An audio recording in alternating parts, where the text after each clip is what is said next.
ဗုဒ္ဓဘာသာအတိုင်းဝိုင်းမှာအလွန်မှအသုံးများတဲ့စကားလုံးတစ်လုံးပေါ့အထူးသဖြင့်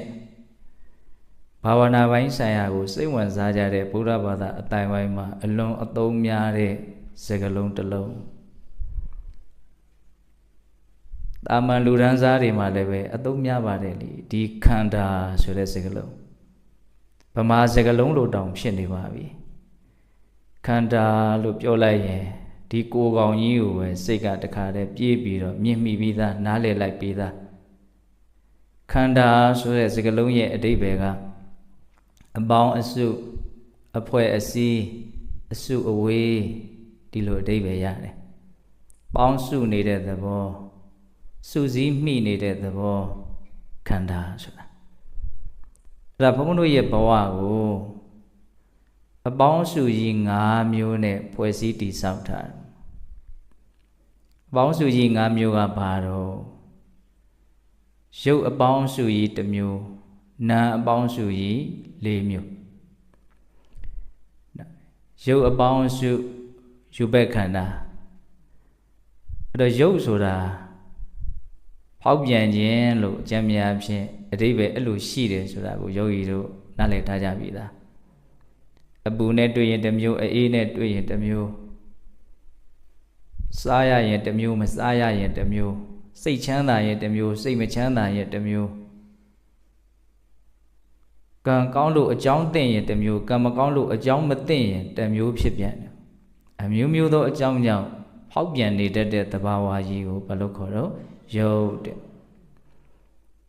အဲ့ဒါလိုဖောက်ပြန်တတ်တဲ့သဘာဝလေးတွေအများကြီးစုစည်းမိနေတာကိုယူဘက်ခန္ဓာဒီမျက်စိနဲ့မြင်နေရတဲ့ကိုယ်ကောင်ကြီးပါပဲဘယ်နာလေးပဲကြည့်လိုက်မဖောက်ပြန်တတ်တဲ့အရာဆိုတာအဖျားတစ်ထောက်စာလေးတောင်မရှိဘူးဖောက်ပြန်ပြောင်းလဲနေတဲ့အရာတွေကြီးပဲဒီရုပ်ခန္ဓာကြီးဖောက်ပြန်ပြောင်းလဲနေတယ်ဆိုတာလေးကိုမြင်အောင်ကြည့်တဲ့နေရာမှာ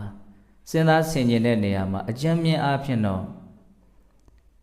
အစာအာဟာရတွေဝင်ထွက်နေတဲ့သဘောလေးကိုဆင်ခြင်တတ်ဖို့လိုမယ်ကျတို့မက်မောဝါမျိုးစားတောက်ထားတဲ့အရာတွေအခုဒီ1 byte ထဲမှာရှိနေနော်နေ့လေခင်းကစားထားတဲ့အစာတွေဘယ်လိုတွေပြောင်းလဲနေမလဲ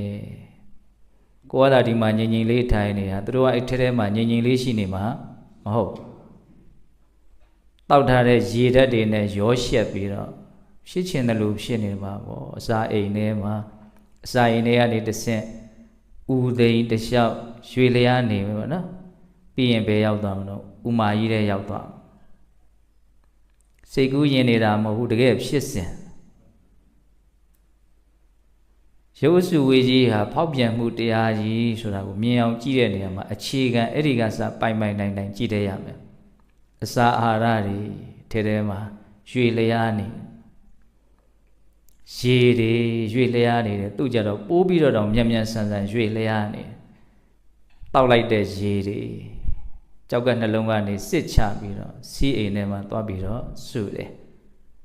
ပြေးလာပြီးတင်းလာပြီးဆိုတော့စွန့်လို့တဲ့သဘောဖြစ်လာတယ်ဒီသွေးကြောအသီးသီးမှာနေရာအနှံ့ရွေလျားနေတဲ့ရေဓာတ်အစုပ်ကဝင်လာတဲ့လေဒါကိုအကြောင်းပြုပြီးတော့သွေးဟာအမြဲတမ်းအသက်အဟောင်းဖြစ်နေတယ်ဟုတ်တယ်မဟုတ်လားနှလုံးကညှစ်ထုတ်လိုက်တဲ့အားကိုနော်အကြောင်းပြုပြီးတော့တကူလို့လက်ကဝေလေးစမ်းကြည့်လိုက်ဒိတ်သွေးရဘာလို့နေတော့သွားနေဖောက်ပြန်တယ်ဆိုတာလေးကိုအဲ့လိုလေးမြင်ရမယ်အခြေခံအားဖြင့်စားတောက်ထားတဲ့အစာအာဟာရတွေရေဓာတ်တွေပိုးပြီးတော့မြန်ဆန်လှုပ်ရှားပြောင်းလဲနေတဲ့သဘောကတော့လေဓာတ်ပေါ့သူကပိုးပြီးတော့လိုအပ်ချက်ကကြီးမားခဏလေးတောင်စောင့်ဆိုင်ခွင့်မရှိဘူးအချိန်တိုင်းပြင်းထန်ကြီးမားကိုလိုနေတယ်ဒါကြောင့်1မိနစ်လောက်အသက်မရှူရလို့တောင်မဖြစ်ဘူးဟုတ်တယ်မဟုတ်လားလေဓာတ်ကိုအမြဲတမ်းကျွေးနေရတယ်ခန္ဓာအိမ်ကြီးတွေကိုထည့်ပေးနေရတယ်ဒါဆက်ပြီးတော့ရှင်သန်ဖို့အတွက်လေထည့်ပေးရတယ် သူကြတော့တောက်လျှောက်ထဲတောက်လျှောက်ထုတ်အဝင်ထွက်နဲ့သွားနေတဲ့သဘောပဲအစာအာဟာရလည်းဝင်နေအညစ်အကြေးနေနဲ့ထွက်တယ်တီးပြီးသားအကြောင်းအရာတွေကိုဘုန်းကြီးကဘာဖြစ်လို့စကားလုပ်ပြီးတော့ပြောနေတာတော့တိတယ်ဆိုပြီးတော့ဒီတိုင်းပဲပြစ်ထားတာထပ်ပြီးတော့စဉ်းစားတာဆင်ခြင်တာမရှိတဲ့အခါကျတော့ဒီအတီလေးကပညာအဆင့်ကိုကူးမသွားဘူးပြောင်းမသွားဘူးဟုတ်လားတကယ်သာဒီသိထားတဲ့အမှန်တရားကိုလေးလေးနက်နက်အသိဉာဏ်ပညာအဆင့်ကိုရောက်အောင်ကျင့်ပန်များစွာများလာအောင်ပွားလာအောင်ဆင်ခြင်မယ်နှလုံးသွင်းမယ်ဆိုလို့ရှိရင်နိဗ္ဗာန်ကိုမြင်နိုင်သည့်အထိပညာဟာအစဉ်စဉ်မြင့်မားသွားနိုင်တယ်ဒီအာဟာရနဲ့ပတ်သက်ပြီးတော့အာဟာရပฏิကူလတင်ညာစားတောက်ထားတဲ့အစာအာဟာရရဲ့ယွန်ရှာဆက်ဆုပ်ဖွယ်သူတို့ရဲ့ဖြစ်စဉ်အဲ့ဒါကိုမှန်မှန်ကန်ကန်ကြည့်မယ်မြင်မယ်ဆိုရင်တော့တရားတို့တရားမြတ်ကိုရနိုင်တယ်လို့မြတ်စွာဘုရားဟောထားဒီဝင်လေထွက်လေဝင်ထွက်နေတဲ့အနေအထားကိုစိတ်အေးထားပြီးတော့လိုက်ကြည့်နေမယ်ဆိုရင်ဉာဏ်ပညာအစဉ်စဉ်မြင့်တိပုံမြင်ပုံတွေပြောင်းလဲပြီးတော့နောက်ဆုံးမဉဏ်ဖူဉဏ်တောင်ရနိုင်တယ်လို့မြတ်စွာဘုရားဟောထားဘုန်းကြီးကဘာတွေပြောနေတာတော့ယူပက်ခန္ဓာရုပ်အစုအဝေးအကြောင်းပြောနေတာရုပ်ဆိုတာဖောက်ပြန်ခြင်းဆိုတဲ့စကားလုံးကိုအ ਨੇ ဆုံးအစာအာဟာရတွေရေတွေလေတွေဝင်ထွက်နေတာဒီလောက်လေးတော့ဆင်ញင်တဲ့ရမယ်မြင်တဲ့ရမယ်ဒီအရေးပြားတွေဟာအမြဲတမ်းပြောင်းလဲမျက်စိနဲ့မမြင်ရတဲ့အနေအထားထိရောက်အောင်အမုံအမွှားလေးတွေအနေနဲ့အမြဲတမ်းကျွတ်ထွက်နေတဲ့ဒီအရေးပါးလေးကနော်စပင်မှုလေးတွေဆိုရင်အမြဲတမ်းမလုပ်နေတော့ထွက်နေထဲမှာရွေ့နေတယ်ပြောင်းနေတယ်ဒီလက်သေးခြေသေးလေးတွေထွက်နေတယ်မြင်အောင်ကြည့်ပေါ့နော်ပုဂ္ဂိုလ်တ attva ဆိုတဲ့အမြင်ကိုအားပြော့သွားစေနိုင်တယ်ဒါကြီးကသဘာဝတရားကြီးပဲလမ်းမေးမှာပေါက်နေတဲ့တစ်ပင်တစ်ပင်သူ့အတူတခါတည်း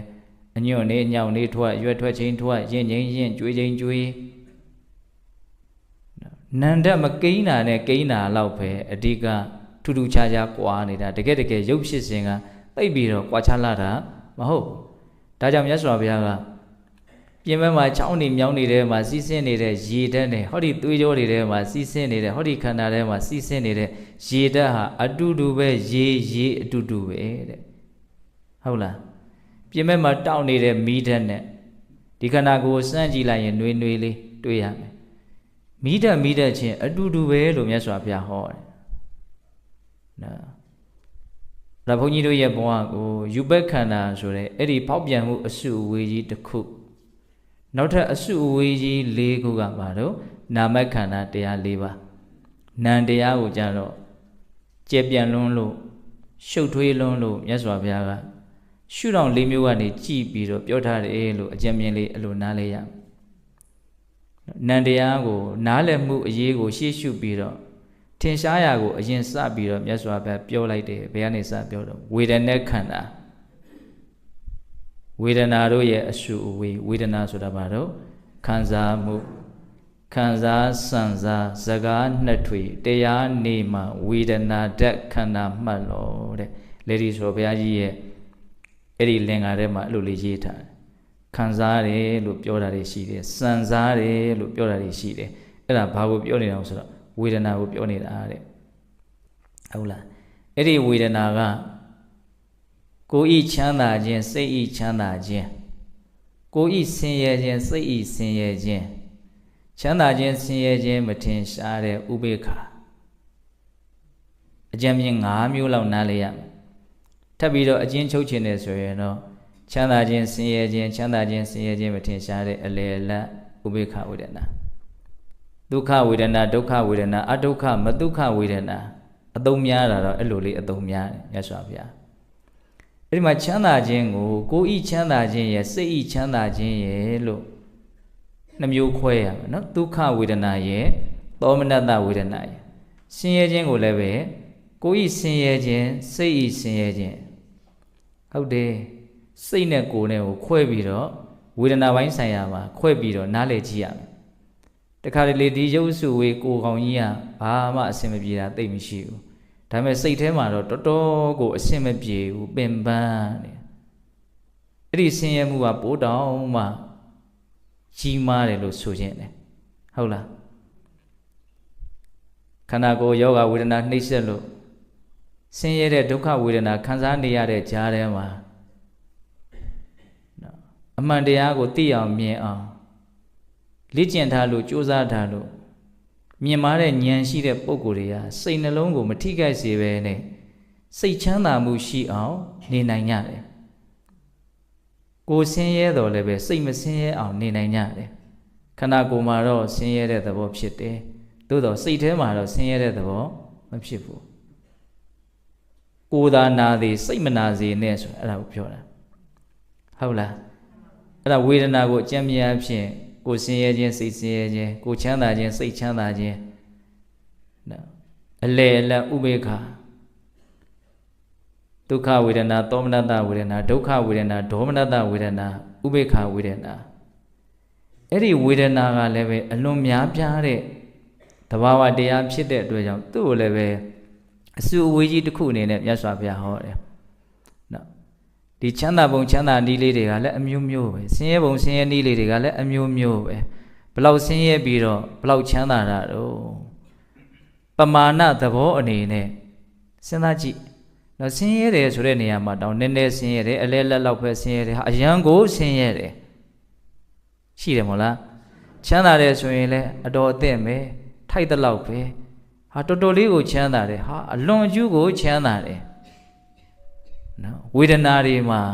အဲ့ဒါလိုအမျိုးအစားအများကြီးပွက်ပြားနေဒါကြောင့်မလို့မြတ်စွာဘုရားခံစားမှုကိုလည်းပဲဝေဒနာခန္ဓာအုပ်စုတစုစုပြီးတော့ဟောတယ်နောက်ထပ်နံတရားကိုနားလည်အောင်ကြိုးစားတဲ့နေရာမှာဘယ်ပိုင်းကိုမြင်ရမလို့ဆိုတော့သင်္ညက်ခန္ဓာအပိုင်းဟုတ်လားသင်္ညက်ခန္ဓာဘာပဲညာပဲအကောင်အဆိုးအမျိုးမျိုးမှတ်ထင်နေမှုနော်အဲ့ဒီတင်ညာကအလွန်မှအရာကျဲတယ်အလွန်မှလည်းစိတ်ကိုလွှမ်းမိုးတယ်ဘုန်းတို့မျက်လုံးလေးနှလုံးပွင့်ပြီးတော့မြင်လိုက်တာနဲ့နော်ကြောင်ကြီးတစ်ပင်နေလူတွေဟာအင်ကြီးပဲထမိန်ပဲအစိုးပဲခေါင်းပဲကိုယ်ပဲခြေပဲလက်ပဲဟာအကုန်လုံးနာမည်တွေတက်ပြီးတော့စိတ်ကဘာဖြစ်နေတော့မြင်နေတယ်ဘယ်သူအစွမ်းနဲ့အဲ့ဒါလိုမြင်တာတော့ဆိုတော့သင်ညာရဲ့အစွမ်းနဲ့မြင်နေတာဘယ်အလုံးမှာဘယ်သူကဘလို့လေးကျွမ်းကျင်တယ်ဘယ်သူကတော့ဘယ်အလုံးမှာကျွမ်းကျင်တယ်မုတ်ဆိုးရာသူ့မုတ်ဆိုးတန်ကသူ့အရာ၌လိမ္မာကျွမ်းကျင်သင်ညာပင်ဒီစတော်ကြီးရဲ့စာလေးတစ်ပိုင်းတစ်စသင်ယူထားတာကိုယ့်ရဲ့အတ္တမဝန်းကြောင့်မှုပညာရက်တွေ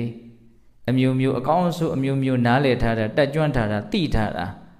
ဒါတွေဟာဘာတွေလဲလို့မေးရင်သင်ညာတွေပဲဟုတ်လားဘာပဲညာပဲမှတ်ထင်မှုနော်သူကလည်းပဲအလွန်မှကြီးမားတဲ့တဘာဝတရားအမျိုးအစားအလွန်မှများပြားတဲ့တဘာဝတရားဖြစ်တဲ့တွေ့ရောက်သူ့ကိုလည်းပဲမြတ်စွာဘုရားကသင်္ညက်ခန္ဓာတချို့ဒေသနာတွေမှာတော့အသေးစိတ်လေးဟောပါတယ်ရူပသင်္ညာတတ္တသင်္ညာဟုတ်လားအကြောင်းနဲ့ပတ်သက်ပြီးတော့မျိုးမျိုးမှတ်ထားတာရှိတယ်အတန်နဲ့ပတ်သက်ပြီးအမျိုးမျိုးမှတ်ထားတာရှိတယ်အနတ်နဲ့ပတ်သက်ပြီးအမျိုးမျိုးမှတ်ထားတာရှိတယ်အကျဉ်းမြင့်အာယုံ6ပါးနဲ့ပတ်သက်ပြီးတော့သင်ညာအများကြီးပါပဲ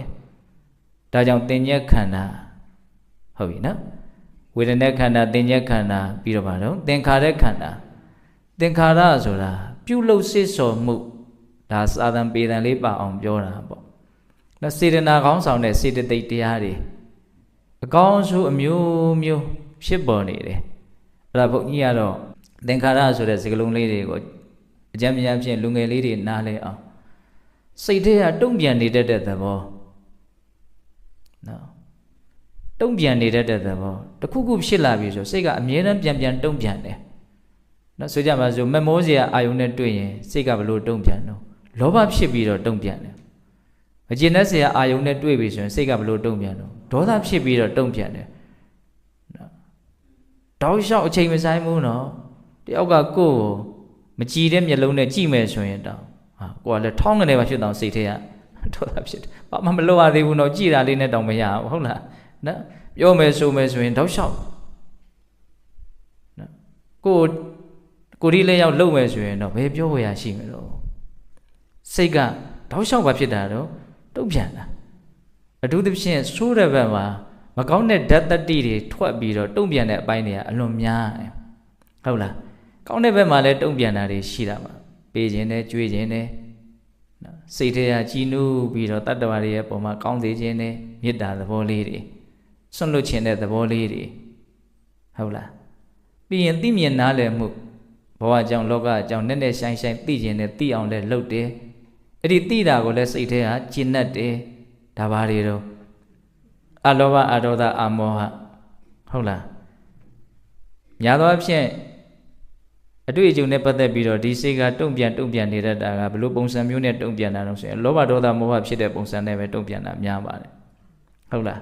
အဲ့ဒါသင်္ခါရကိုအကျဉ်းမြတ်ဖြင့်အဲ့ဒါလိုကုသိုလ်အကုသိုလ်သဘောစိတ်ထဲမှာဖြစ်နေတယ်သူလည်းပဲအလွန်မှကြီးမားတဲ့အဖွဲ့အစည်းကြီးတစ်ခုသင်္ခါရခန္ဓာနော်နောက်ဆုံးနာမ်ခန္ဓာကဘာတော့ဝိညာဉ်နဲ့ခန္ဓာဝိညာဉ်ဆိုတာသိမှုအရောင်နဲ့မျက်လုံးနဲ့တွေ့လိုက်တယ်ဉာဏ်သိစိတ်ဖြစ်ပေါ်လာတယ်ဟောအတန်နဲ့နားနဲ့တွေ့ကြတယ်ကြားသိမှုဖြစ်လာတယ်သက္ကုံစပရိစ္ဆရူပိစ္ဆဥပ္ပစ္စတိသက္ခုဝိညာဏနော်သက္ခုဝိညာဏဆိုတာအဲ့ဒါဝိညာဉ်ကိုပြောတာသောတင်္စပရိစ္ဆတတ္တင်္စဥပ္ပစ္စတိသောတာဝိညာဏတိဏ္ဏသင်္ကတိတိဖတ်သောဖတ်တာပစ္စယဝေဒနာအစရှိတဲ့ဖြင့်ဣဒနာဝကတန်ယုတ်ပါဠိတော်များမှာမြတ်စွာဘုရားပရိစ္ဆသမုပ္ပါဒ်ကိုအဲ့ဒါလိုဖြတ်ပြီးတော့ဟောတာလည်းရှိတယ်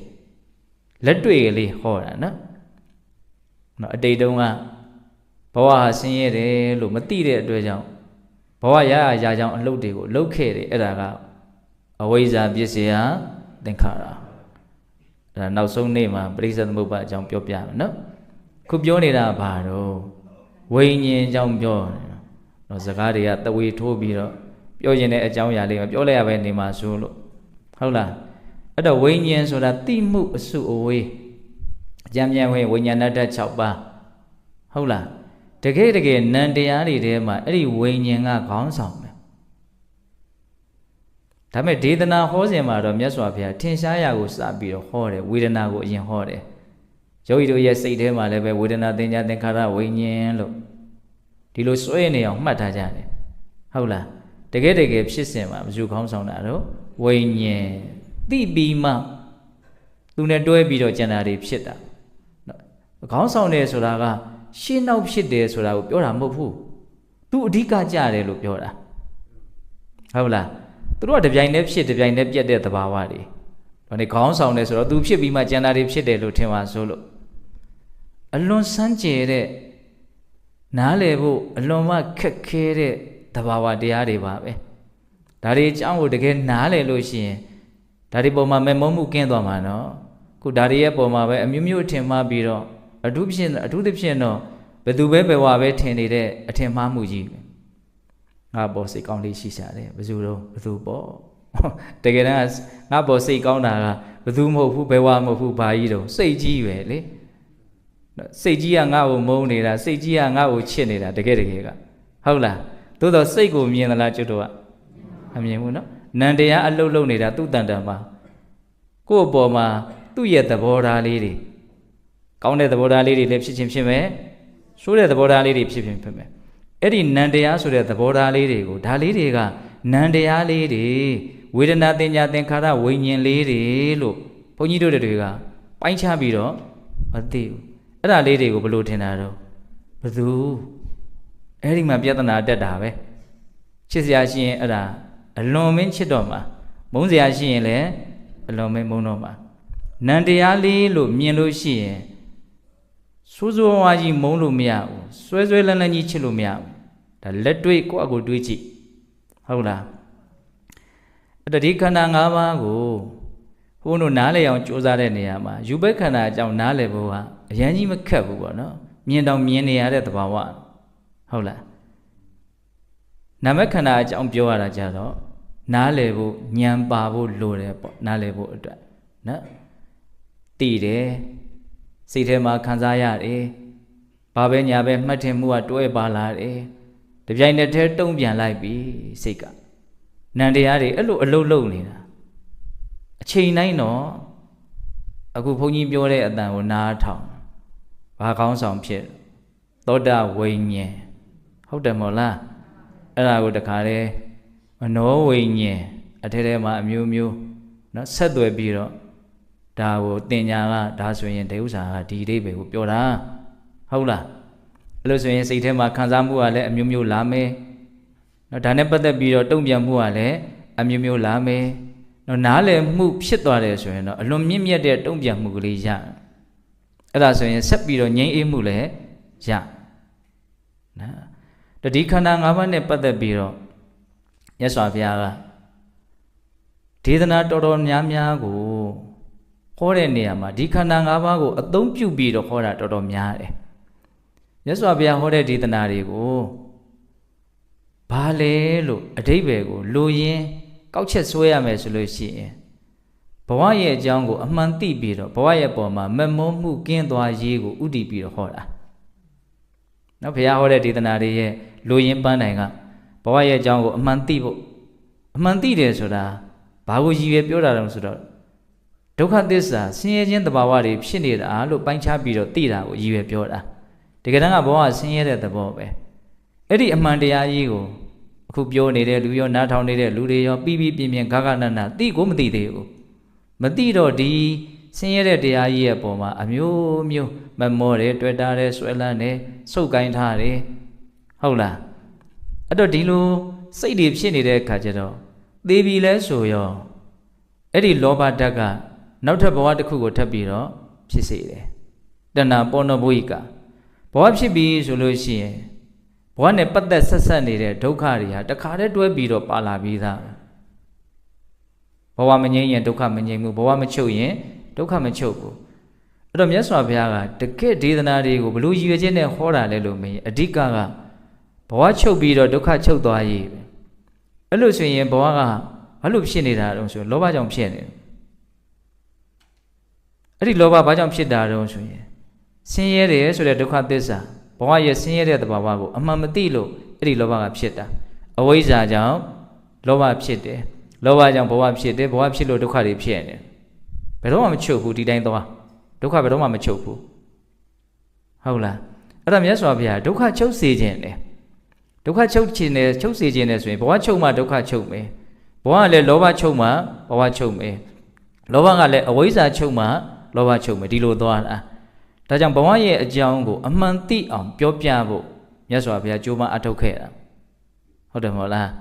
ဘဝအကြောင်းအမှန်သိရင်ဘဝပုံမှာမမမှုကင်းသွားမယ်မမမှုကင်းရင်ဘဝဆက်ပြီးတော့မဖြစ်တော့ဘူးခေနံဇာတိဝုဒိတံမြမစရိယံကတံကရဏိယနာပရဣဋ္ဌထာတိဇာနာတိဟောယောဂီတို့ရွတ်နေတာနော်နောက်ထပ်ဇာတိကုန်ပြီနောက်ထပ်တဖန်ဖြစ်เสียအကြောင်းမရှိတော့ဘယ်သူတွေကျုံသွားတဲ့စကားတော့ယဟန္တာတွေကျုံသွားတဲ့စကားကျွတ်တို့ကအငှားရွတ်တာနော်ယဟန္တာတွေကျုံသွားတဲ့စကားနော်အဲ့ဒါကိုပန်းတိုင်ထားပြီးတော့မြတ်စွာဘုရားဒေသနာတွေကိုဟောတာအဲ့လိုဒေသနာတွေဟောတဲ့အခါမှာဒီဘဝကိုခန္ဓာ၅ပါးဆိုပြီးတော့ပိုင်းခြားဝေဖန်ပြီးတော့ခန္ဓာ၅ပါးရှုတော့ကနေကင်ပြီးတော့နားလည်အောင်ဟောတဲ့ဒေသနာတွေရှိတယ်။နောက်နေ့မှာဆက်ပြောမယ်အာယတနာ12ပါးရှုတော့ကနေကြည်ပြီးတော့နားလည်အောင်ပြောတဲ့ဒေသနာတွေရှိတယ်။အဲ့ဒါကြတော့ဘဝကိုမျက်စိနာနာလျှာကိုစိတ်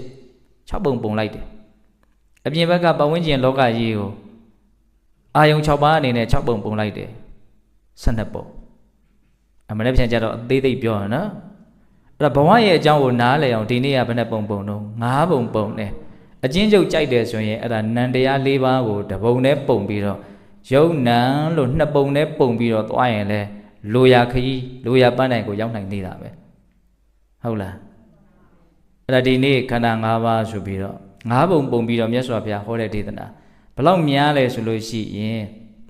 တန်ယုတ်ပါဠိတော်ဆိုတာကတန်ယုတ်တနိကေဆိုတာကကျမ်းစာအုပ်9အုပ်နဲ့ဖွဲ့စည်းထားတာသူကအပိုင်းကဏ္ဍကြီး9ခုခွဲပြီးတော့တန်ခါနာတင်ကြတဲ့မထေရမြတ်ကြီးတွေကစုစည်းထားတာရသော်ဘုရားကတော့နေရာအသီးသီးအချိန်အသီးသီးမှာဒေသနာအမျိုးမျိုးဟောတာအဲ့ဒါမြတ်စွာဘုရားပြိဋိဘံစံပြီးတဲ့နောက်မှာတူရာလေးတွေကိုစုပြီးတော့မှတ်တမ်းတင်ကြတာအဲ့ဒါကိုတန်ခါနာတင်တယ်လို့ခေါ်တော့အကြံဉာဏ်ဖြစ်နိကေဘယ်နှပါးရှိတယ်လို့ကြားဖို့တော့နိကေ9ရက်ဟုတ်လားအဲ့ဒီနိကေ9ရက်ဆိုတာထဲမှာတန်ယုတ်တနိကေတစ်ခုပါဝင် တန်ယုတ်တနိကေထဲမှာတန်ယုတ်တနိကေက၅ချမ်းရှိတယ်အဲ့ဒီထဲမှာသဂါရဝကတန်ယုတ်ပါဠိတော်နော်သလာယတနာဝကတန်ယုတ်ပါဠိတော်ခန္ဓာဝကတန်ယုတ်ပါဠိတော်နိဒာနဝကတန်ယုတ်ပါဠိတော်မဟာဝကတန်ယုတ်ပါဠိတော်နော်၅ပိုင်းရှိတယ်အဲ့ဒါခန္ဓာဝကတန်ယုတ်ပါဠိတော်ဆိုတာအဲ့ဒါဒီခန္ဓာ၅ပါးနဲ့ပတ်သက်ပြီးတော့မြတ်စွာဘုရားဟောတဲ့ဒေသနာတွေကိုစူးစီးထားတာတက်လက်မကွဲလောက်တော့ထူမယ်ထင်တယ်စာအုပ်ကြီးအဲ့ဒီတဲကဒီနေ့တုတ်တန်လေးနှစ်ပုဒ်ပြောပြနော်ဒေသနာတော်တော်များများကတော့နော်တူနေတာတွေလည်းအများကြီးပါပါတယ်တချို့ကြတော့တသိတေသတူတယ်နော်တချို့ကြတော့တပုတ်လုံးတူနေတာလေးတွေလည်းရှိတယ်အဲ့ဒါဒီခန္ဓာ၅ပါးနဲ့ပတ်သက်ပြီးတော့ဒီနေ့ပြောရင်လည်းနော်တုတ်တန်နှစ်ပုဒ်ကဘာတုံးဆိုတော့ဖေနပိန္ဒုပမတုတ်တံနော်ဖေနပိန္ဒုပမဆိုတာရေမြုပ်ဆိုင်ရေမြုပ်ခဲလို့အဓိပ္ပာယ်ရတယ်အခါတစ်ပါးမှာမြတ်စွာဘုရားအယုဇမြို့ဂင်္ဂါမြစ်ရဲ့ကမ်းနားမှာယဟန်တော်ရှင်မြတ်တွေနဲ့သတင်းသုံးနေတယ်သတင်းသုံးနေတော့မှာတနေ့ဂင်္ဂါမြစ်ကိုကြည်ရင်တဲ့ဂင်္ဂါမြစ်ထဲကနေပြီးတော့ရေမြုပ်ဆိုင်ရေမြုပ်ခဲကြီးမျောပါလာမိုးကြရာသီဖြစ်ကောင်းဖြစ်မယ်ပေါ့နော်ရေအနှိမ့်မြင့်ရှိတဲ့အခါမှာရေတွေကအမျိုးမျိုးသောအညှိတဲ့အချွဲတတ်တွေများလာတဲ့အချိန်မှာအဲ့ဒါရေရဲ့ကြာအားနဲ့အမြုပ်ကလေးတွေဖြစ်လာအဲ့ဒါတွေအကုန်လုံးကစုမိနေအဲ့ဒီရေမြုပ်ဆိုင်ရေမြုပ်ခဲကြီးကိုတဲ့မျက်စိအမြင်ရှိတဲ့ပုဂ္ဂိုလ်ကတေးသေးချာချာကြည့်တယ်ဟိုဘက်ကကြည့်ဒီဘက်ကကြည့်အနှက်နေရအနှက်ကနေကြည့်တယ်ကြည့်ရင်ဘာတွေ့မလို့ဘူပေါင်းသေးသေးလေးတွေစုထားတာပါနော်ရေမြုပ်ဆိုတာအဲ့ဒီဘူပေါင်းသေးသေးလေးတွေကတဖောက်ဖောက်ပေါက်နေဟုတ်လားနောက်ထပ်ရေရဲ့ကြာအားကြောင့်အမြုပ်အသစ်ကလေးတွေကလည်းတစ်ဖြက်ဖြက်ဖြစ်တယ်ဟုတ်တယ်မဟုတ်လားပေါက်တဲ့ဟာလည်းပေါက်ကွဲသွားတယ်နော်ထပ်ဖြစ်တဲ့ဟာလည်းဖြစ်တယ်အဲ့ဒါကိုကြည့်ပြီးတော့ဒီကြည့်နေတဲ့လူရဲ့စိတ်ထဲမှာဘာမှလည်းပဲအနှစ်အသားရဲ့လို့လည်းမရှိဘူးဒီတိုင်းဘူပေါင်းလေးတွေဖြစ်လာတယ်ပေါက်သွားတယ်ထပ်ဖြစ်လာတယ်ပေါက်သွားတယ်ရိတ္တကင်ညေဝခာယတိတုတ်စကင်ညေဝခာယတိဒီစကလုံးလေးဘယ်ထဲမှာတွေ့တော့ငွေကြီးလေးကောင်တရားထဲမှာတွေ့ရနော်အဲ့ဒါမနေ့ပြန်ကြတော့အဲ့ဒါလေးအရေးမဲ့ပြောမယ်ဘာလေးမြန်ကောင်းမွန်တာတန်ဖိုးရှိတာရှိမလဲလို့ရှားကြည့်တဲ့အခါမှာဘာမှမတွေ့ရဘူးရိတ္တကင်ညေဝတုတ်စကင်ညေဝအချီးအနီးပဲဗလာကြီးပဲအကာတက်တက်ပဲအခွန်ကြီးပဲအခလောင်းကြီးပဲဘာမှမရှိဘူးဒီသဘောကိုပြောတာနော်အဲ့ဒီရေမြုပ်တုံးကြီးကိုကြည့်တဲ့လူဟာဘာမှအနှစ်အသားရှိတာကိုမတွေ့ရသလိုဒီရုပ်အစုဝေးကိုလည်းပဲဉာဏ်ရှိတဲ့ပုဂ္ဂိုလ်ကကြည့်ရမယ်တဲ့နော်ရေမြုပ်ခဲကြီးကိုပြပြီးတော့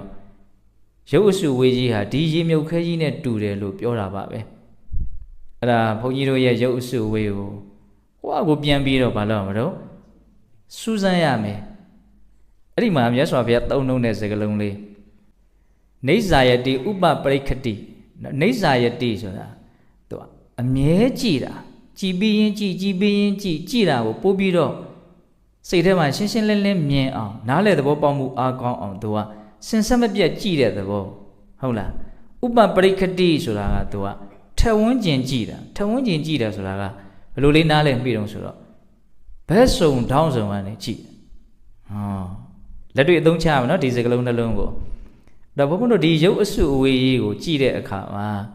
ဆွဲဆွဲမြဲမြဲကြည့်ဖို့လိုတယ်လို့ဘက်စုံတောင်းစုံကလည်းကြည့်ဖို့လိုတယ်။ဒါမနေ့တိုင်အတုဝကမ္မထန်အနေနဲ့နားထောင်နေကြတယ်ဆိုတာဘက်စုံတောင်းစုံကနေကြည့်ရရောက်တယ်။ဒီရုပ်အစုအဝေးကြီးကိုနောက်စပင်မွေးရှုတော့ကကြည့်မယ်မွေးချင်းရှုတော့ကကြည့်မယ်32မျိုးသောရှုတော့ကနေဘုန်းကြီးတို့ကြည့်တယ်။ဘာတွေ့ရတော့ဘာမှတန်ဖိုးမရှိတာကြီးပဲတွေ့ရတယ်။ဘာမှသုံးစားလို့မရတဲ့အနှစ်အသားကင်းမဲ့တဲ့သဘာဝကိုပဲတွေ့ရတယ်။နော်အဲ့ဒါမြတ်စွာဘုရားကရုပ်အစုဝေးကြီးဟာရေမြုပ်ဆိုင်ရေမြုပ်ခဲကြီးပဲ။ဝေဒနာကိုကြတော့ဘလို့ဥမာပေးတော့ရဟန်းတို့တဲ့မိုးရသည်မှာမိုးတွေကြီးလွန်းလို့ရေတွေကိုဖွေးနေအောင်မိုးကရွာတယ်အဲ့ဒါမိုးကမရက်ဘူး ကြွားတယ်ကြွားတော့ဒီမိုးပေါက်ကလေးတွေကအဲ့ဒီရေပြင်မော်ကိုကျတဲ့အခါဒီမိုးပေါက်ကလေးတွေရဲ့ကျအားကြောင့်ရေမျက်နှာပြင်ဟာရေလှိုင်းအဝိုင်းလေးတွေဖြစ်သွားတယ်အဲ့ဒီအဝိုင်းလေးတွေကပြန့်သွားတယ်အဲ့ဒါကိုရေဘွက်လို့သုံးတယ်အမှန်ကတော့တခုခုရဲ့ကျလာတဲ့အားကြောင့်ရေလှိုင်းအဝိုင်းလေးတွေဖြစ်သွားတာအဲ့ဒီရေလှိုင်းအဝိုင်းလေးတွေကဘေးကိုပြန့်ပြီးတော့ဘာဖြစ်သွားအရှိန်သေးသွားတာဒီခံစားချက်ကလေးကိုခံစားချက်ဝေဒနာတွေကိုအဲ့ဒီရေလှိုင်းအဝိုင်းလေးတွေနဲ့ဥပမာပေးတာဟာအလွန်မှသဘာဝကျတယ်ဟုတ်တယ်ခံစားနေရတဲ့သဘောလေးဒါဒီလိုပဲတဖြည်းဖြည်းနဲ့မေးပြီးတော့ပျောက်ကွယ်သွားတာနော်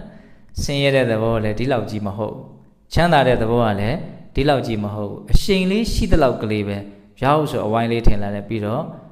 ဝေးရောက်ပြီးတော့ပျောက်သွားတယ်ခံစားချက်တွေဟာအဲ့ဒီရေလှိုင်းအဝိုင်းလေးနဲ့တူတယ်ရေဘွက်လို့သုံးတယ်နော်ပြီးတော့တင်ညက်ခန္ဓာကိုကြတော့ဘယ်လိုဥမာပေးတော့ဆိုတော့တင်ညက်ခန္ဓာတန်လျက်နဲ့တူတယ်တန်လျက်ဆိုတာကိုယောဂီတို့ဘယ်လိုနားလည်ထားလဲမသိထူးထူးဆန်းဆန်း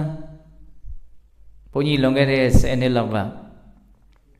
မိထီလာနဲ့ကြောက်ဝရောင်းကိုတရားပွဲတစ်ခုအတွက်သွားတာပေါ့သွားနေနေရလဲကြက်ပူနေတယ်လမ်းရဲ့ညာဘက်ကိုအဲ့ဒီတော့မှတ်ရကြည့်ရေကန်ကြီးလို့ထင်တာအော်ရေကန်ကြီးပွေးနေရပဲခြေစမ်းဘလို့ရေကန်ကြီးရှိနေတော့ပြီးတော့မဟုတ်ရုပ်တရက်ဘလို့မြင်သွားလဲမသိဘူးအဲ့ဒါခဏလေးမြင်တာမဟုတ်တော်တော်ကြာအဲ့ဒါကားတောင်ရက်ပြီးတော့ကြည့်တယ်ထမင်းနေကြတဲ့မှာရေကန်ကြီးလို့မြင်ရတယ်နေဘူးရှိန်ကြောင့်အောက်ကရေငွေ့ရတွန်းနဲ့ဖြစ်လာတာနဲ့အညီသွားတာနဲ့လှည့်စားလိုက်သလားတော့မသိဘူးဒါတစ်မျိုးနောက်တစ်မျိုးပြောဦးမယ်အခုအမြန်လမ်းပေါ်မှာရန်ကုန်ကလူတွေပြန်တဲ့အခါတေချာကြည့်ရှေ့ကိုကြည့်လိုက်ညီးနေတဲ့နေရာမျိုးလေးဟာမှန်မြင်လို့ဖြစ်သွားပြီးတော့အရိတ်တောင်ထင်းနေတယ်အဲ့ဒါရေနဲ့အလွန်တူတယ်အဲ့ဒါကိုတန်လှက်လို့ခေါ်တယ်မခေါ်ဘူးလို့ဘုန်းကြီးကဆုံးဖြတ်နေတာမဟုတ်ဘူးတဘာဝလောကကြီးရဲ့စမ်းကြဲတဲ့သဘောလေးတွေကိုပြောပြတာဟုတ်လားတကယ်တမ်းကအဲ့ဒီရေလို့ထင်တဲ့အရာတကယ်ရှိသလားမရှိဘူးအနားရောက်တော့ပျောက်သွားတာပဲအမြဲတမ်းအဲ့ဒါဒီအမြန်လမ်းပေါ်သွားတိုင်း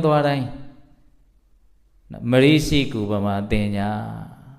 ဟာတန်လျက်နဲ့တူတယ်အဲ့ဒီဒေသနာကောင်းတဲ့ရောက်တယ်ဟုတ်လားနော်တကယ်ဟုတ်သလားမဟုတ်ဘူးအလိညာသဘောမာယာသဘောလှည့်စားခြင်းသဘောနော်ဒါကြောင့်တင်ညာပြောတိုင်းယုံလို့မရပညာပြောတာကိုယုံမှအမှန်ဖြစ်မှာနော်ရှုဘက်ခန္ဓာဝေဒနာခန္ဓာသင်္ညက်ခန္ဓာပြီးတော့ပါတော့သင်္ခါရခန္ဓာကိုကြတော့ဘယ်လိုပြောတော့ငှက်ပြောတော့နဲ့နော်လူတယောက်ကအိမ်ဆောက်မယ်ဆိုပြီးတော့ဓာတ်ကင်ပြီးတော့အိမ်တိုင်းအတွက်တိုင်လိုက်ရှာလူကလည်းပဲအလုံးမအည်အသွေးညံဖြစ်တဲ့လူဖြစ်မယ်ပေါ့နော်ဘာတွေ့တော့ဆိုတော့အဖူးမထွက်သေးတဲ့ငှက်ပြောပင်ကြီးတွေ့တယ်ဟုတ်တယ်တချို့နော်မြေကောင်းတဲ့မြိုင်နေတဲ့မှာပေါက်နေတဲ့ငပြောပင်သူကအလွန်ကြီးတယ်ဘုန်းကြီး20မိုင်မှာဆိုတချို့ငပြောပင်ကြီးတွေအကြီးတွေဟုတ်လားအဲ့ဒီငပြောပင်ကြီးကိုသူကအိမ်တိုင်ရပြီဆိုတော့ခုတ်လှဲပြီးတော့တစ်ဖက်ချင်းခွာနောက်ဆုံးပဲရောက်သွားမှာလို့ခလက်ကောင်မှာဥတိုင်းဆိုတာလေးရှိတယ်ဟုတ်လားအဲ့ဒါဘုန်းကြီးတို့ငယ်ငယ်တုန်းကအဲ့ဒီဥတိုင်းကိုငပြောကိုင်းတစ်ခိုင်ခုတ်ပြီးလို့အဲ့ဒီငပြောပင်ခုတ်ပြီးဆိုရင်ဥတိုင်းကိုအတင်းမက်မောတယ်ဘာလို့အောင်ဆိုညကြတော့ဇက်ကရအောင်လို့အဲ့ဒါမီးပြောင်းအဲ့ဥတိုင်းလေးရောက်သွားတယ်နော်တစ်ဖက်ပြီးတစ်ဖက်ခွာနော်ဘာရတော့ဘာမှမရအောင်အဲ့ဒါလိုပဲနော်ဘဝသင်္ခါရဆိုတဲ့သဘောတရားကုသိုလ်အကုသိုလ်ဆိုတဲ့သဘောတရားကယုံ nant ဘဝခန္ဓာကိုဒီဝိဘတ်အကျိုးရလဒ်တွေကိုသူကဖြစ်ပေါ်စေတဲ့အရာနော်ကောင်းတဲ့ဘဝဆိုးတဲ့ဘဝဒါတွေကိုဖြစ်စေတဲ့အရာဒီစေတနာကောင်းဆောင်တဲ့သင်္ခါရတရားတွေအဲ့တော့သူဖြစ်စေတဲ့အရာကဘလို့ဘာမျိုးလဲလို့မေးတော့အနိစ္စမျိုးနောက်ဆိုရပါစို့လူအဖြစ်နတ်အဖြစ်ကိုရအောင်ပြုတဲ့ကုသိုလ်ကံဆိုကြပါစို့လူအဖြစ်နတ်အဖြစ်ကိုပေးပြီးတော့လူအဖြစ်နတ်ဖြစ်ကလည်းမဖြစ်သွားတော့ပြတ်သွားတယ်ချိန်ကြတော့သေသွားတယ်ပေါ့ဘာမှမကြမ်းဟုတ်လား ခွေးဖြစ်နွားဖြစ်ကိုဖြစ်စေတဲ့အကုသိုလ်ကံလုပ်တယ်ခွေးဖြစ်နွားဖြစ်ယုံညံ့တဲ့အပေပုံဘဝတွေအဖြစ်ကိုပေးလိုက်တယ်အဲ့ဒါလည်းပဲအချိန်ကြာတော့ဘာဖြစ်သွားတော့ပြီးသွားဘာမှမကြောက်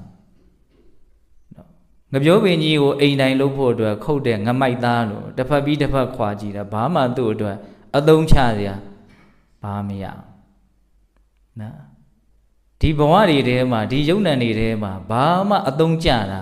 မရှိဘူးဆိုတဲ့အဓိပ္ပာယ်ကိုပြောတာနော်ဒါကြောင့်အဲ့လိုအသုံးမကျတဲ့ယုံနံတွေကိုသာဖြစ်ပေါ်စေတဲ့ဒီသင်္ခါရခန္ဓာဟာလည်းပဲအသုံးမကျတဲ့အရာသူကြတော့အသုံးမကျတဲ့အရာလို့ပြောကျင်တာတော့ရေမြုပ်တို့တဲ့တော့သူကအဆင့်မြင့်တယ်လို့ပြောရမယ်နော်ဝေဒနာရေဘွက်တို့တဲ့တော့ပို့ပြီးတော့သူကအသုံးကျတယ်လို့ပြောရမယ်နော်ဟုတ်တယ်မဟုတ်လားစဉ်းစားကြည့်နော်ဥပမာလေးတွေကိုဒါစစ်စစ်ပေါက်ပေါက်ခံစားကြည့်တာပါတန်လှက်တဲ့တော့သူကပို့ပြီးတော့နည်းနည်းလေးတော်သေးတယ်ပြောရမှာသူအကောင့်ထဲလေးခဏတော့ရလိုက်သေးတယ်ပေါ့နော်ငပြောတုံးလေးအနေနဲ့ဒါပေမဲ့တကယ်ကြတော့လည်းပဲသုံးမရပြန်ဘူး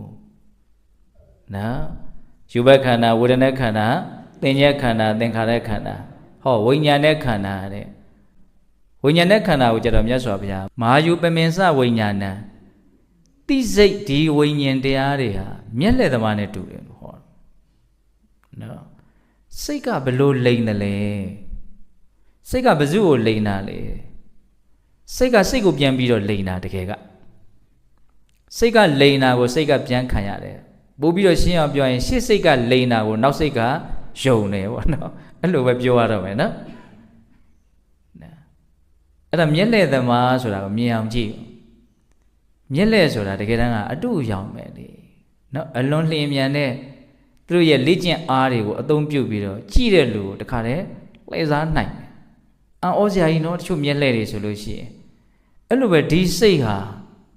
လှည့်စားတယ်ဒီဒေသနာလေးကိုမာဂဏီယသုတ်တံမှာလာတဲ့ဥမာလေးနဲ့ရှင်ပြီးတော့တွေးကြည့်ရင်ပို့ပြီးတော့နားလည်မှုမြင့်လာနိုင်တယ်မာဂဏီပုံနာကြီးကိုမြတ်စွာဘုရားတရားဟောတဲ့အခါမှာရှင်ဂေါတမသူ့ကိုဆက်ပြီးတော့တရားဟောပါသူသိနိုင်တယ်ကောင်းပါရဲ့မြင်နိုင်တယ်ကောင်းပါရဲ့နောက်ဆုံးဒီလိုသူ့ကိုမြတ်စွာဘုရားကိုတောင်းပန်တာကြားဦးတယ်နော်ဒီသုတ်တံမြတ်စွာဘုရားကအာရောကျပရမလာဘနိဗ္ဗာန်ပရမဒုက္ခ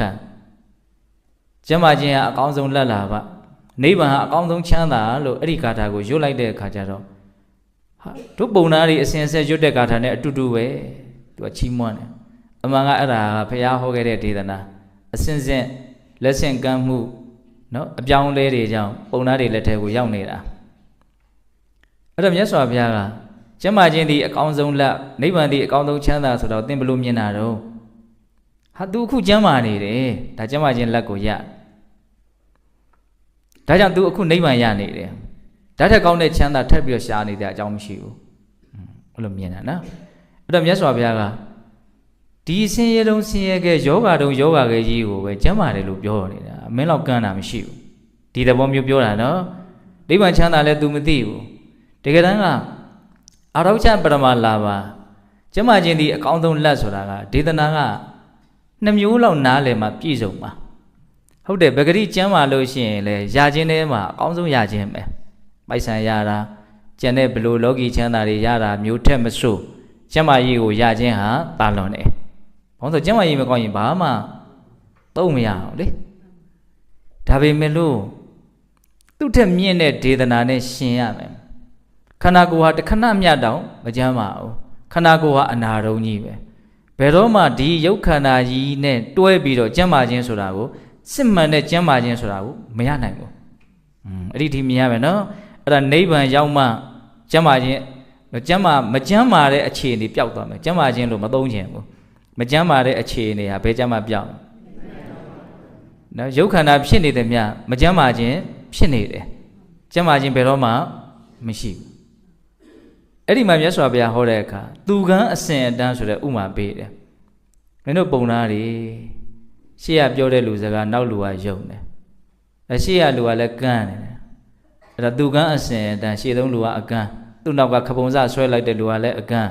အဲ့ဒါအကန်းအတန်းကြီးအဲ့ဒါလူခက်နောက်လူတယောက်ကရှေ့ဆုံးလူရဲ့လက်ကိုနောက်ဆုံးလူရဲ့ခပုံစကိုကင်ပေးလိုက်တယ်ဟာအဝိုင်းကြီးသွားကြဘယ်ရောက်ဘယ်မှမရောက် ဟုတ်လားလောကလူတွေကအဲ့ဒီတိုင်းပဲတခါဘုန်းကြီးဗီဒီယိုဖိုင်လေးတစ်ခုကြည့်ဘူးတဲ့တောင်ကုန်းတစ်ခုကိုနွားတွေပတ်တယ်ပေါ့နော်နော်အရှင်နွားနောင်ကလိုက်တာအနောက်ဆုံးသုံးနွားအရှိသုံးနွားနောက်ဆုံးသုံးနွားရဲ့နော်ခြေရင်းကိုရောက်သွားဟာဒီကောင်ဒီဘယ်ကောင်အစာမှမသိဘူးအဲ့ဒါတော်တော်ကြောင်ပတ်နေအဲ့ဒါဘလို့ရိုက်ထားတယ်တော့မသိဘူးအဲ့ဒါကြီးမြင်တော့အော်မြတ်စွာဘုရားပေးတဲ့ဥမာကိုလည်းသွားပြီးတော့အမှတ်ရတယ်သူကန်းအစင်အတန်းနော်ဘယ်မှမရောက်ဘူးဘဝကိုဆင်းရဲတယ်လို့မသိဘူး तू သိလား तू လည်းမသိဘူးဘယ်သူသိဘယ်သူမှမသိဘူးမသိတဲ့အခါကျတော့ဘဝရာကြောင်းလို့မသိတဲ့လူကပြောတာကိုနားမလဲတဲ့လူကယုံဟုတ်လားအဲ့ဒီမှာမြတ်စွာဘုရားကို तू ဟာတရားဟောပါ तू မြင်နိုင်တယ်ကောင်းပါရဲ့အဲ့ဒီမှာမြတ်စွာဘုရားဘာပြောတော့ဆိုတော့ဒီမျက်စိမမြင်တဲ့လူကဒီစီကြီးပေတဲ့အဝတ်ကြီးကိုနော်အဝတ်ဖြူလေးဝတ်ချင်တဲ့စိတ် तू ကထက်တန်တာအိုးထက်တန်တော့လူနောက်တစ်ယောက်ကစီကြီးပေတဲ့အဝတ်ကြီးကိုဒါအဝတ်ဖြူပဲဆိုဝတ်ပေးလိုက်တာအဲ့ဒါလူတွေတိုင်း तू ကကြွားရတာအမောအဝတ်ဖြူလေးနဲ့ तू နဲ့လိုက်ရလားပေါ့တကယ်တမ်း तू ဝတ်ထားတာဘာကြီးတော့စီကြီးပေတဲ့အဝတ်ကြီးအဲ့ဒါမျက်စိအမြင်မရမချင်းစီကြီးပေအဝတ်ကြီးကိုဝတ်ဖြူလို့ထင်နေတယ်ဘုန်းကြီးတို့တွေကလည်းအမြင်မှဉာဏ်ကိုမရမချင်းဆင်းရဲတဲ့ဘဝကိုအသိပြေတယ်လို့ထင်နေတယ်ဒါကိုပြောချင်တာမြတ်စွာဘုရားကအဲ့ဒါနောက်တော့ဆွေတွေမျိုးတွေကမျက်စိမြင်အောင်ကုပေးလိုက်တယ်ကုပေးလိုက်တဲ့အခါကျတော့သူတသက်လုံးထင်ခဲ့တဲ့အဝတ်ဖြူလို့ထင်တဲ့အရာကြီးဘာကြီးဖြစ်နေစီကြီးပေအဝတ်ကြီးဖြစ်နေအဲ့ဒီမှာဘာဖြစ်တုံဆိုတော့သူ့ကိုလိန်ညာတဲ့လူကိုလှုပ်ရက်တယ်ဆိုအလွန်စိတ်ဆိုးတယ်သူတပ်ပစ်ခြင်းတဲ့အထိစိတ်တူလှုပ်ရက်လေခြင်းငါလိုမမြင်တဲ့လူတရားကိုဘလို့လှည့်စားတာတော့ဟုတ်လားအလှည့်စားတဲ့လူဆိုတာဘယ်သူတုံးဆိုရင်မြတ်စွာဘုရားစိတ်ကိုပြောတာအဲ့ဒါဘုန်းကြီးတို့စိတ်ကိုဘယ်သူမှလာလှည့်စားတာမဟုတ်ဘူးကိုယ်စိတ်ကပဲကိုယ်စိတ်ကိုပြန်ပြီးတော့လှည့်စားတာနော်ဒီရုပ်ကိုဆွဲလန်းเสียလို့ထင်ပြီးတော့ငါကာလရှိကြစွာဆွဲလန်းခဲ့ဘူးပြီဒီဝေဒနာတွေကိုဆွဲလန်းเสียလို့ထင်ပြီးတော့ငါကာလရှိကြစွာဆွဲလန်းခဲ့ဘူးပြီဒီအသုံးနှုန်းလေးတွေနဲ့မြတ်စွာဘုရားဟောတာနောက်ဒီရုပ်တွေဝေဒနာတွေရဲ့အကြောင်းကိုသိအောင်မြင်အောင်လို့ဒါတွေဟာဒုက္ခပဲလို့တကယ်သိသွားတဲ့အချိန်မှာအော်တန်တရားတစ်လျှောက်လုံးဒီစိတ်ဟာအလိမ်ညာခံခဲ့ရတာပါလားဘယ်သူကလိမ်တာတော့ဆိုတာလေးကိုစိတ်ဝင်စားတာဘယ်သူလားလိမ်တာတော့ဘယ်သူမှလားမလိမ်ဘူးကိုယ်စိတ်ကပဲကိုယ်ပြန်လိမ်နေတာဒီသဘောကိုပြောတာနော်ဒါကြောင့်ဒီမာယုပမဉ္စဝိညာဏံဆိုတာလေးကိုကောင်းကောင်းသဘောပေါက်စေခြင်း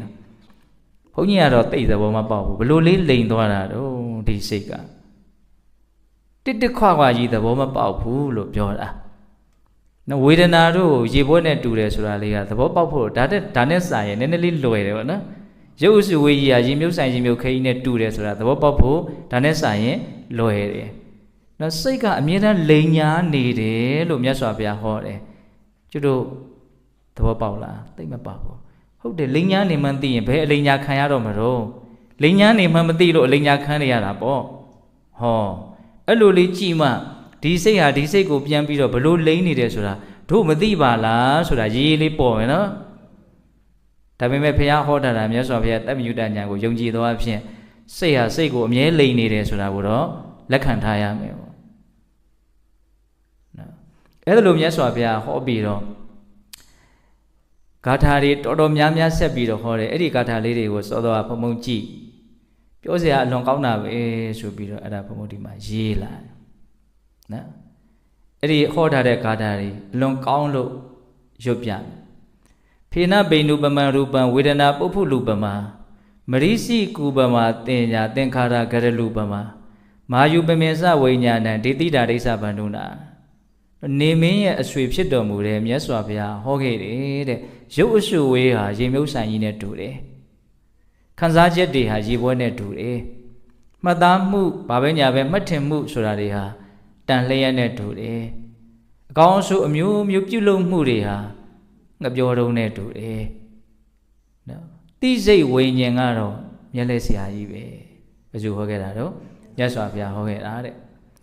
ယထာယထာနေဆာယတိယောနိတောဥပပရိခတိဟိတကံတုတ်စကံဟောတိယောနံပတ္တိယောနိတောတဲ့နော်လူတစ်ယောက်ဟာနောက်ကြတော့မြတ်စွာဘုရားရဲ့အဆုံးအမကိုရပြီးတော့ဒီခန္ဓာ၅ပါးကိုပဲသောသောခန္ဓာ၅ပါးဥမာနဲ့ဟောလိုက်တာနော်ဒီခန္ဓာ၅ပါးကိုပဲနေဆာယတိသူအမြဲတမ်းကြည့်တယ် လို့ကြည်တာလို့ဆိုယောနိတော့တင့်လျောက်ပတ်တဲ့မှန်ကန်တဲ့အမြင်လေးနဲ့ကြည်တာဘက်လိုက်တဲ့အမြင်နဲ့ကြည်တာမဟုတ်ဘူးနော်သူ့ရဲ့စိတ်ထဲမှာဒီယောနိတော်မနတိကာရဆိုတာလေးလေနေပေကအလွန်ကျဲတယ်ယောနိတော်အသင့်အားဖြင့်လို့ဘာလာပြန်တယ်အမှန်အတိုင်းဆိုတဲ့သဘောမျိုးလို့ယောဂီတို့ကိုနားလည်စေခြင်းတယ်ကြည့်တဲ့အခါမှာဘယ်လိုကြည့်မလို့အမှန်အတိုင်းဟုတ်လားယောနိတော်အသင့်အားဖြင့်နေစာယတိကြည့်တယ်ကြည့်တဲ့အခါမှာ तू အမြဲကြည့်တယ်အမြဲကြည့်ုံနဲ့မကဘူးတဲ့ဘလို့ကြည့်သေးတော့ဥပပရိက္ခတိဘဲဆုံတောင်းဆုံကနေကြည့်တယ်ဒီထဲမှာဘာသာပြန်တဲ့အသုံးနှုန်းလေးကတော့ထက်ဝန်းကျင်ပြည့်စုံစွာကြည့်တယ်နော်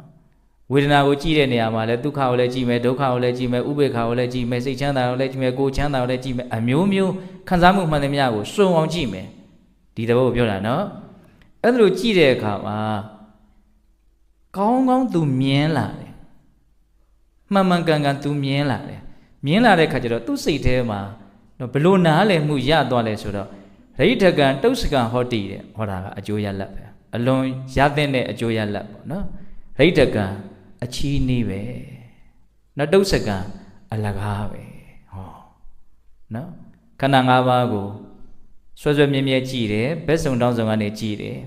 ကြည့်ပါများတဲ့အခါကျတော့ तू သိလာတယ်နားလည်လာတယ်ဘလို့သိသွားဘလို့နားလည်သွားတော့အလကားဟာတန်ဖိုးမရှိတဲ့အရာတွေအနှစ်သာရကင်းမဲ့တဲ့အရာတွေရိဋ္ဌကတုတ်စကဆိုတာအဲ့ဒါကိုပြောတာအတေယသောမသုတ်တံမှာကြတော့သုံညကင်စေဝခာယတိသုံညကင်ညေဝခာယတိသုံညဆိုတဲ့စကားလုံးတစ်လုံးထပ်ပြီးတော့ဖြည့်ဟောတာရှိရနော်သုံညဆိုတာလေးကပြောဖို့ပိုကောင်းတယ်သုံညဆိုတာဘာတော့အာတံဘုံမှမရှိဘူးတစ်တောင်မဟုတ်ဘူးဘာဟုတ်တော့ဆိုဘာမှမဟုတ်ဘူးဒီသဘောလေးနော်သုံညရဲ့သဘောဟုတ်လားဣမေသကာယအာရဘဗုရိပညေနဒေတိတံပဟာနံတိဏ္ဏဓမ္မနံရူပံပတ္တထသတ္တိတံနော်မြတ်စွာဘုရားကဟောဒီယုတ်ခန္ဓာနော်နံခန္ဓာဒီခန္ဓာ၅ပါးကိုအကြောင်းပြုတော့ဒေသနာတွေအများကြီးဟောခဲ့တယ်တဲ့ဟောပုံလေးတစ်ခုဘယ်လိုပြတော့ဆိုတော့ပဟာနံတိဏ္ဏဓမ္မနံရူပံပတ္တထသတ္တိတံတရား၃မျိုးစွန့်ခွာသွားတဲ့ဒီယုတ်ကိုလူတွေဟာစွန့်ပစ်လိုက်ကြတယ်နော်တရား၃မျိုးစွန့်ခွာသွားတယ်တရား၃မျိုးဆိုတာကအာယုဥဒ္ဓမာစဝိညာဏယရာကာယံဇဟန္တိမံအပဝိဒောတရာတေတိပရပတ္တံအစေတနံနော်တချို့ဒီစကားလုံးလေးတွေရင်းနှီးထားတာရှိကောင်းရှိမယ်အာယုဥဒ္ဓမာစဝိညာဏအာယုဆိုတာအသက်ရုပ်ဇီဝိတနံဇီဝိတနော်ဥဒ္ဓမာစဆိုတာဥဒ္ဓမာဆိုတာဒီကိုယ်ငွေကလေးကမ္မဇတေဇောနော်ဝိညာဏံဆိုတာသိစိတ်ဟုတ်လားအဲ့တော့အသက်ရယ်ကိုငွေ့ရယ်သိစိတ်ရယ်ဒီ၃မျိုးကိုပယ်လိုက်ပြီးဒီ၃မျိုးမရှိတော့ဘူးဆိုရင်ဒါဘာခေါ်သိတယ်ခေါ်တော့နော်ပဟာနံတိဏ္ဏဓမ္မနံရူပံပတ္တထသတ္တိတံနဲ့ဒီအာယုရယ်ဥတ္တမရယ်ဝိညာဉ်ရယ်ဒီ၃မျိုးကင်းသွားလို့စွန့်ပစ်လိုက်တဲ့ခန္ဓာကိုယ်ကြီးကိုကြည်စမ်းတဲ့အဲ့ဒီခန္ဓာကိုယ်ကြီးကိုလူတွေကဘာလို့ပစ်လိုက်တော့ဒီ၃မျိုးကင်းသွားပြီဆိုတာနဲ့ယထာကာယဇဟန္တိမံသူ့ကိုစွန့်ပစ်လိုက်ပြီအပဝိဒောတရာတိတိပရပတ္တံအစေတနံအဲ့ဒါလို့စွန့်လိုက်တဲ့အခါမှာများသောအားဖြင့်ဒီယုတ်ကိုကြီးက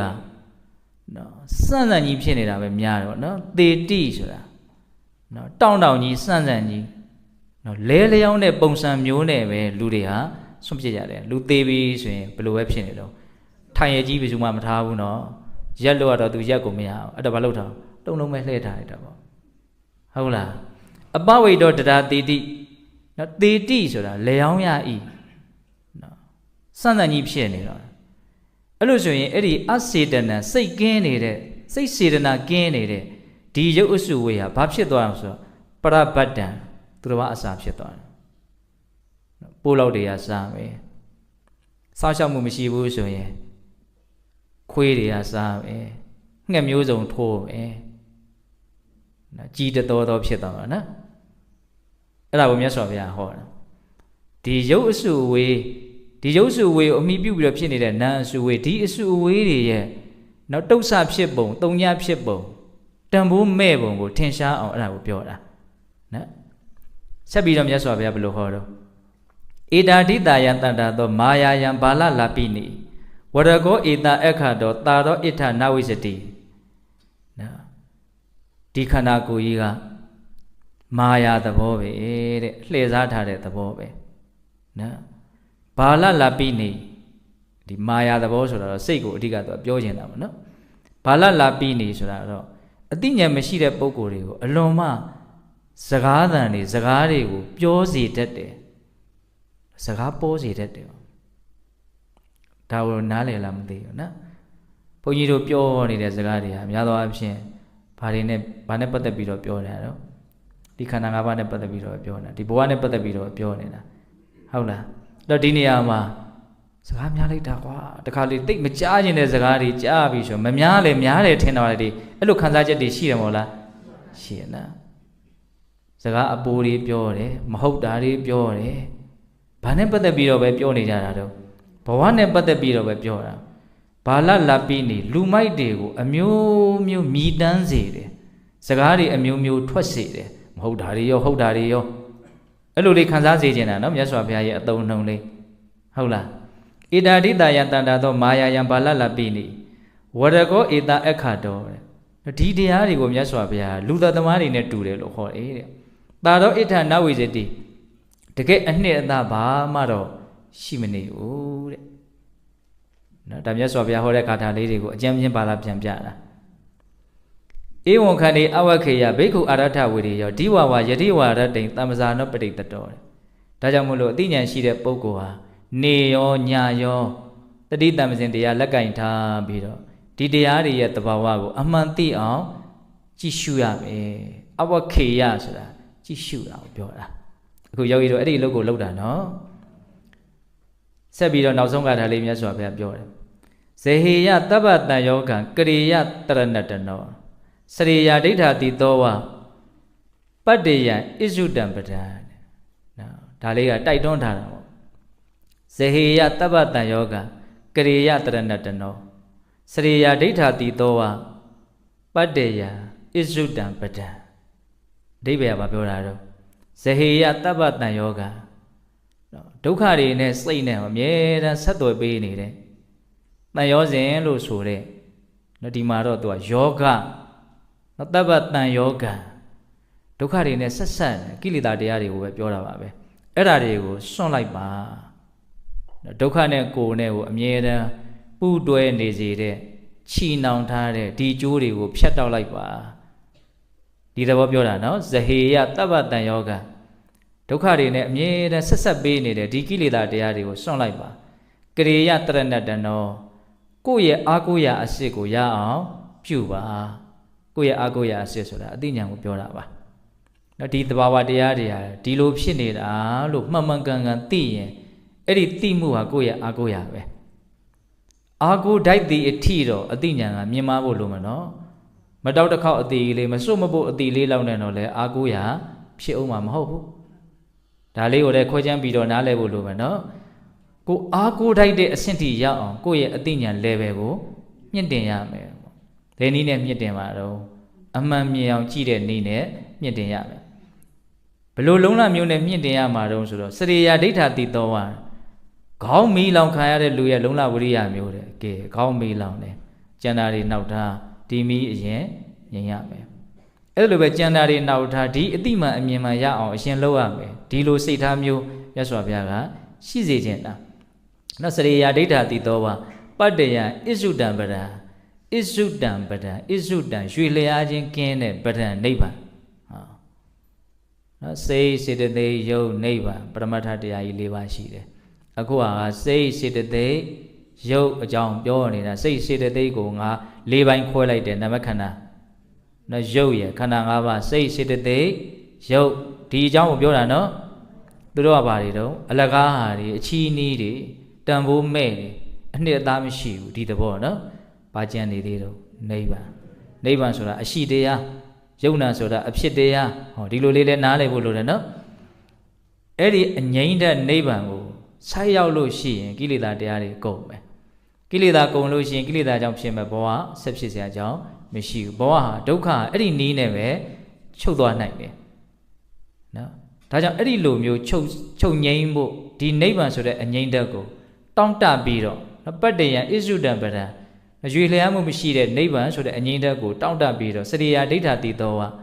အလွန်ထက်သန်တဲ့လုံလဝရိယခေါင်းမီးလောင်ခံရတဲ့လူဟာအဲ့ဒီမီးကိုငြိမ်းဖို့ထက်သန်တဲ့ဝရိယမျိုးနဲ့အတိညာဏ်ကိုရှာရမယ်ဒီလိုလေးဏီကုံချုပ်တာတော့ဒါကဘာတော့ဆိုတော့နောက်ခန္ဓာ၅ပါးနဲ့ပတ်သက်ပြီးတော့ဘုန်းကြီးတို့ပြောခဲ့ကြတာနားထောင်ခဲ့ကြတာလို့ဆိုရမယ်ပေါ့နော်အဲ့တော့တရားလေးကိုပြန်ပြီးတော့အနှစ်ချုပ်ကြည့်မယ်နော်ပုထုဇဉ်ဘယ်နှမျိုးရှိတာတော့2မျိုးအန္တာပုထုဇဉ်ကလျာဏပုထုဇဉ်မမြင်တဲ့ပုထုဇဉ်ရယ်မြင့်မြတ်တဲ့ပုထုဇဉ်ရယ်ခန္ဓာအာယတနာဓာတ်သစ္စာပရိစ္ဆသမုပ္ပါအစရှိတဲ့လေးနဲ့တဲ့ဒီသဘာဝတရားတွေရဲ့အကြောင်းကိုသိတယ်မြင်တယ်နားလည်တယ်ဆိုရင်ဒါကလျာဏပုထုဇဉ်ဒီသဘာဝတွေကိုမသိဘူးမမြင်ဘူးနားမလည်ဘူးဆိုရင်အန္တာပုထုဇဉ်အဲ့တော့အန္တာပုထုဇဉ်အဖြစ်ကနေကလျာဏပုထုဇဉ်အဖြစ်ကိုရောက်အောင်အဆင့်မြင့်တဲ့အနေနဲ့ခန္ဓာ၅ပါးအကြောင်းဒီနေ့နာယူခဲ့ကြတယ်နော်နောက်နေ့များမှာအာယတနာဓာတ်သစ္စာပရိစ္ဆသမုပ္ပါဒီလိုလေးဆက်ပြီးတော့နာယူမှတ်သားကြမယ်ပေါ့နော်ဒါကြောင့်နာယူမှတ်သားခြင်းဖြင့်ဖြစ်ပေါ်လာတဲ့ပညာဆိုတဲ့အလွန်မြင့်မားတဲ့ကုသိုလ်ဓာတ်တွေကြောင့်မဉ္ဇဉ်ဘုံညာမျက်နှိပ်ပံကိုလျင်မြန်ထုတ်ချောင်းမျက်မှောက်ပြုပရစေကုန်သောဟုပတ္တနာအောင်စုပြုကြကုန်ရာတည်း